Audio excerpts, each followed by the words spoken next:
Hello बच्चों, welcome. और आज से क्लास 10th मैथ्स हिंदी में आपकी इस चैनल पे शुरू हो रही है। और जो पहला चैप्टर है वास्तविक संख्याएं, उससे मैं शुरू कर रहा हूं। देखिए बच्चों, डेली आपको इसमें एक वीडियो मिलेगा शाम को 9 बजे, 9 o'clock इन द इवनिंग।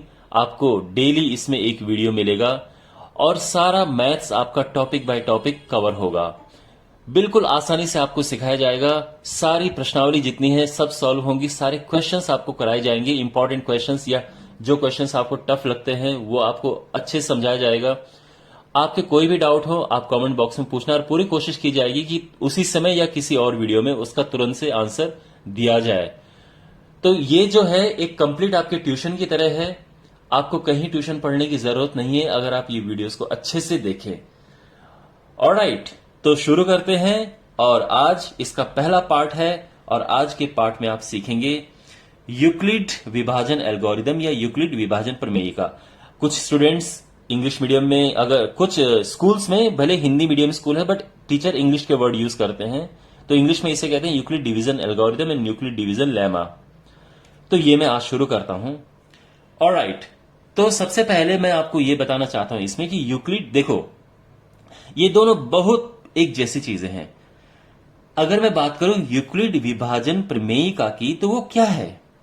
अगर मैं अगर लिखना चाहूं a is equal to b q plus r, इसका क्या मतलब है? इसका मतलब यह है कि किसी भी नंबर को हम इस तरह से लिख सकते हैं। और इसमें कंडीशन क्या है कि जो r है वो 0 से बड़ा है या इक्वल भी हो सकता है, लेकिन ये जो b है उससे छोटा है। तो यहां पे अब ये क्या है, ये मैं आपको समझाऊंगा। कोई भी जो नंबर है उसको हम इस तरह से लिख सकते हैं। देखो, जब हम भाग देते हैं, डिवाइड करते हैं, तो क्या होता है? मैं 10 को भाग दे रहा हूं, फॉर एग्जाम्पल मैं इसको 6 से भाग दे रहा हूं, तो क्या आएगा? 6 कम 6 और यहां पे बचा 4। ठीक है, अब देखो इसको मैं इस रूप में कैसे लिख सकता हूं? मैंने ये लिखा 10, और 10 को मैं क्या लिख सकता हूं? देखो 6 इंटू 1 प्लस 4। तो देखो ये जो ऊपर है ये होता है Q, जो यहां पे नंबर है ये है A, जो ये नंबर है ये है B, और ये नंबर है R। तो ये शेषफल होता है यानी रिमाइंडर, ये होता है भागफल यानी क्वोशिएंट, ये होता है डिविडेंड यानी भाज्य, और ये भाजक। ठीक है, तो इस तरह से, तो यहां पे अब आप इन दोनों को देखो, थोड़ा सा समझने का है, बाकी आगे बिल्कुल इजी रहेगा। तो आप जानते हैं कि कुछ भी हो, जो ये शेषफल होता है ये इसके बराबर नहीं पहुंचता है, आप भी ये जानते हैं। इसलिए यहां पे ये कहा गया है कि जो ये रिमाइंडर है ये b से कम होता है। ये जो r है ये b से हमेशा कम होगा, कभी भी ये b से आपको इक्वल नहीं मिलेगा या ज्यादा नहीं मिलेगा। ठीक है, तो अगर कोई नंबर है, मान लो मैं कहूं कि भाई a is equal to 5q plus, तो मैं यहां पे क्या लिखूं? तो मैं यहां पे लिखूंगा r, लेकिन अब जो r होगा वो क्या होगा? वो 0 हो सकता है, 1 हो सकता है, 2 हो सकता है, 3 हो सकता है, 4 हो सकता है, लेकिन वो 5 नहीं पहुंचेगा। वही मैं यहां पे आपको बताना चाह रहा हूं कि जो ये r है वो b तक नहीं पहुंचता है, ये जो शेषफल है यहां तक नहीं पहुंचता। आप जानते हैं ना भाई, अगर ये पूरा 6 हो जाता तो मैं फिर ये पूरा 6 कम 6 दोबारा ना कर दूं इसे, तो ये 5 तक जा सकता है। यानी अब मैं जो, अगर मैं बात करूं कि a क्या हो सकता है, तो आप कह सकते हो कि जो a हो सकता है वो 5q हो सकता है, वो 5q प्लस 1 हो सकता है, वो 5q प्लस 2 हो सकता है, 5q प्लस 3 हो सकता है, 5q प्लस 4 हो सकता है, बट 5q प्लस 5 नहीं जाएगा वो। इसी तरह से अगर मैं इसको चेंज करना चाहूं, अगर मैं लिखूं a is equal to 4q plus r, तो जो r है वो 0 हो सकता है, 1 हो सकता है, 2 हो सकता है, 3 हो सकता है, पर वो 4 तक नहीं पहुंचेगा। तो जो a है वो क्या हो सकता है? देखो, या तो पहले यहां पे 0 लगाओ तो ये आ जाएगा, 1 लगाओगे तो क्या आएगा? 4q प्लस 1, 2 लगाओगे तो क्या आएगा? 4q प्लस 2, और 3 लगाओगे तो क्या आएगा? 4q plus 3। ये समझ आ गया? और इसी तरह से अगर मैं यहां पे लिखूं 3q, मैं ये इसलिए लिख रहा हूं क्योंकि इनका ज्यादा इस्तेमाल है, 4q 3q। ठीक है, ये है। तो जो इसमें आर होगा वो 0 हो सकता है, 1 हो सकता है, 2 हो सकता है, पर 3 नहीं होगा। तो यानी जो ए हमारा है वो हो जाएगा 3Q हो सकता है, 3Q प्लस 1 हो सकता है, 3Q प्लस 2 हो सकता है, बस। ठीक है। अगर हमारे पास है 2Q प्लस आर, तो आर क्या होगा भैया? तो 0 होगा या 1 होगा, पर 2 तक नहीं पहुंचेगा। तो अगर मैं ए लिखूं तो वो हो जाएगा 2Q और 2Q प्लस 1, बस। ये समझ आ गया आपको? ये बहुत इंपॉर्टेंट है, क्योंकि जो पहली प्रश्नावली आपकी है वो केवल इसी पर ही आधारित है, जो आपकी फर्स्ट एक्सरसाइज है। तो उसमें आपको इस तरह से लिखने पड़ेंगे। तो बस आपको यहां पे ये समझना है कि जो हमारी यूक्लिड डिवीजन लेमा है वो इस तरह से काम करती है। अब आप कहोगे कि सर ठीक है, डिवीजन लेमा हम समझ गए, पर जो डिवीजन एल्गोरिथम है वो क्या है? तो माय डियर, जितने भी आप क्वेश्चन करते हैं, अगर आप लिक्विड डिवीजन लेमा लगा के क्वेश्चन करते हो तो आप ये कहते हो कि ये यूक्लिड डिवीजन एल्गोरिथम है सब सेम। जब आप क्वेश्चन सॉल्व करते हो तो आप ये कहते हो, देखो क्वेश्चन सॉल्व करने में आपको ये 2-3 बार लगानी पड़ सकती है, तो जब आप इसे 2-3 बार यूज करते हैं तो वो बन जाता है एल्गोरिथम। सेम है, ये कोई अंतर नहीं है इनमें। लेकिन जब आप क्वेश्चन सॉल्व करते हैं तो आप ये कहते हो कि भाई इस क्वेश्चन को यूक्लिड डिवीजन एल्गोरिथम से सॉल्व करो। ठीक है। तो जब आपको ये 2-4 बार ही लगाना पड़ जाता है तो हम उसको बोल देते हैं एल्गोरिथम। वैसे ये सेम चीजें हैं। तो यूक्लिड डिवीजन लेमा तो केवल एक फॉर्मूला है, ये बिल्कुल एक फॉर्मूला है। एक लाइन लिखोगे तो यही है। लेकिन अगर आपको 2-3 बार लिखना पड़ता है और ये कोई क्वेश्चन सॉल्व करना पड़ेगा तो उसमें आपको ये चीज लिखनी पड़ेगी। ठीक है। अब आपको समझ आ गया इन दोनों में क्या अंतर है? ठीक है। अब इसमें क्वेश्चन करते हैं और क्वेश्चन से मैं आपको, अब देखो इसमें क्वेश्चन कैसे आते हैं। इसमें एचसीएफ निकालने के लिए क्वेश्चन आते हैं, पहली बात। अब दूसरी बात, ये क्वेश्चन आते हैं जिसमें स्टूडेंट्स बहुत कंफ्यूज होते हैं कि बताओ कि किसी नंबर को हम स्क्वायर में लिख सकते हैं, कोई नंबर हम क्यूब में लिख सकते हैं, कोई नंबर हम कैसे लिख सकते हैं। तो हर एक क्वेश्चन में, या कोई नंबर सम है, कोई नंबर विषम है, बताओ कैसे। तो वहां पे भी हम इनका इस्तेमाल करेंगे। आपको कोई प्रॉब्लम नहीं होगी, आराम से आप समझिए एक एक करके चीजें। देखिए पहला क्वेश्चन कि एचसीएफ कैसे निकालें। यूक्लिड डिवीजन एल्गोरिथम का इस्तेमाल करके एचसीएफ कैसे निकालें। तो देखो, अगर आपको एचसीएफ निकालना है किसका? 24 और 36 का, तो कैसे निकालें? तो देखो मैं आपको ट्रिक बता रहा हूं, आप वो ट्रिक पहले समझो। यहां पे 36 को भाग देंगे आप 24 से, ठीक है। एक बार जाएगा, माइनस होगा, यहां तक सब समझ आ गया।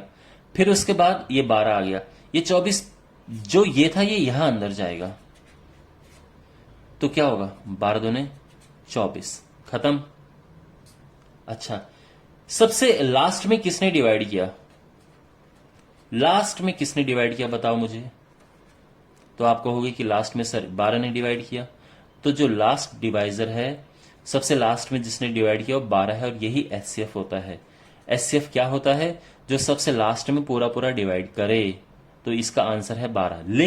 लेकिन आपको पूछा जाएगा कि ये यूक्लिड डिवीजन एल्गोरिथम से निकालो, तो फिर कैसे निकालें? तो देखो यहां पे सबसे पहले 36 लिखो, क्योंकि वो बड़ा नंबर है और हमारा ध्यान पूरा इस तरफ रहेगा।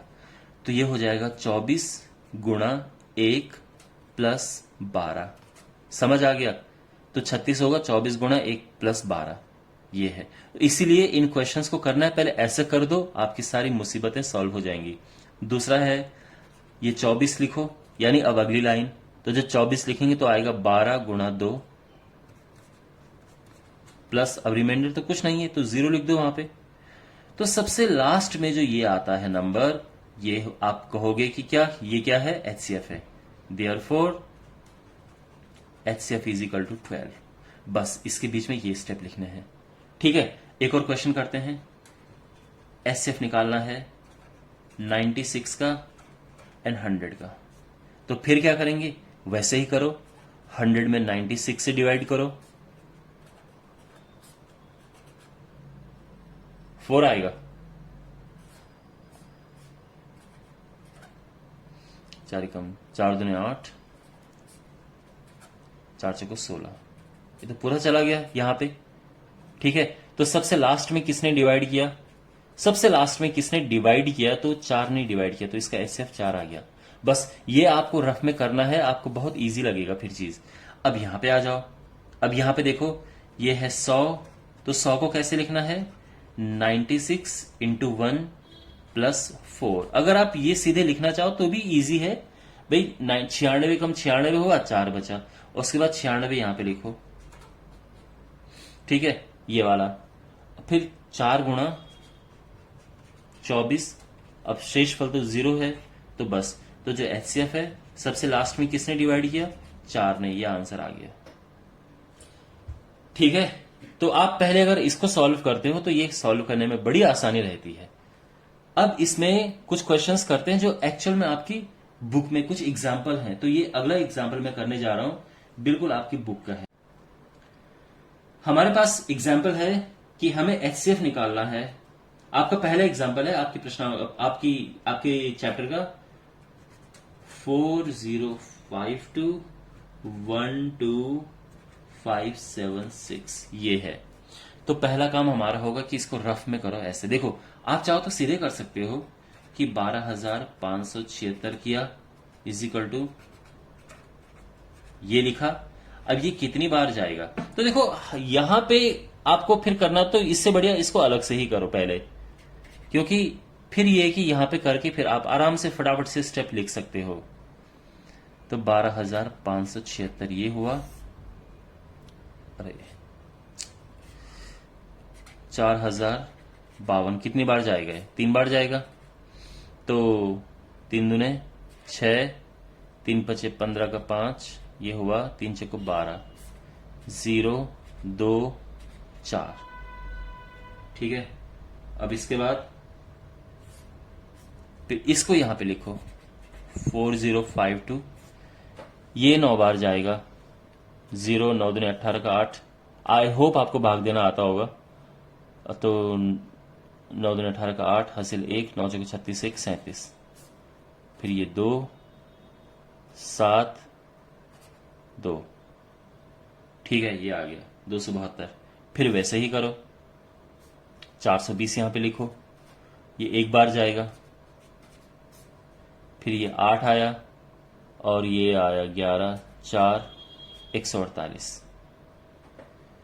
अब यहां पे हमें फिर वैसे ही करना होगा, इसको यहां लिखो, ये फिर 1 बार जाएगा, माइनस करो, 124। ठीक है ना? मैं थोड़े यहां पे लिखता हूं, वहां पे जगह नहीं है। 124 आया। अच्छा, फिर इस 148 को अंदर लिखो। आप समझ रहे हो ना किस तरह से क्या जा रहा है? आई होप ये इतना मुश्किल है नहीं। तो 124 हुआ, फिर माइनस किया, 24 आया, फिर ये अंदर आएगा, तो ये 5 बार जाएगा, 120, और फिर ये 24 अंदर आएगा, तो 6 बार जाएगा, और फाइनली अब रिमाइंडर 0 आया। तो यहां पे जितना हमने ये किया है, आई होप आपको ये तो करने में दिक्कत नहीं हुई होगी। तो यहां पे जो एचसीएफ है सबसे लास्ट में किसने डिवाइड किया? लास्ट में इसने डिवाइड किया, तो एचसीएफ तो आ गया 4। लेकिन वो आया कैसे है? अब देखो, यहां पे सबसे पहले ये है, तो ये 3 बार गया और रिमाइंडर क्या आया था? 420 आया था। अब उसके बाद फिर ये देखो, ये नंबर लिखो, यानी ये नंबर यहां पे लिखते हैं 4052, फिर this into this plus remainder, यानी 420 गुणा 9 प्लस रिमाइंडर कितना है? 272। फिर क्या करो? अब ये हो गया। अब यहां पे देख लो, तो यानी इसको यहां पे लिखो 420 272। ठीक है, 272 गुणा 1 प्लस 148। अब उसके बाद यहां तक हो गया। अब देखो इसे, तो अब ये 272 को यहां पे लिखो, तो वो है 148 गुणा 1 प्लस 124। कितने इजीली सारे स्टेप हो रहे हैं। अब यहां पे देखो, 148 क्या होगा? 124 गुणा 1 प्लस 24 हो गया, ये निपट गया। अब यहां पे आओ, 124 बराबर क्या होगा? 124 होगा 24 गुणा 5 प्लस 4। ठीक है। और फाइनली 24 ये होगा 4 गुणा 6 प्लस 0 हो गया। और जो एचसीएफ है वो आ जाएगा 4, सबसे लास्ट में जिसने डिवाइड किया 4। Okay, is it fine? समझ आ गया? तो ये जो है एचसीएफ निकालने का तरीका है कि कैसे एचसीएफ निकालें। ओके बच्चों, तो आई होप इस वीडियो में इतना काफी है, क्योंकि अगर मैं इसका आगे कराऊंगा तो वीडियो काफी लंबा हो जाएगा। तो इस वीडियो में आप इतना काफी सीखना, और अगले वीडियो में मैं कवर कराऊंगा कि जहां पे हमारे पास क्वेश्चन होते हैं कि सिद्ध करो ये सम संख्या है, सिद्ध करो ये विषम संख्या, इस तरह क्वेश्चंस, तो अगले वीडियो में कवर कराऊंगा। आज के लिए इस वीडियो के लिए इतना काफी है। Okay, take care.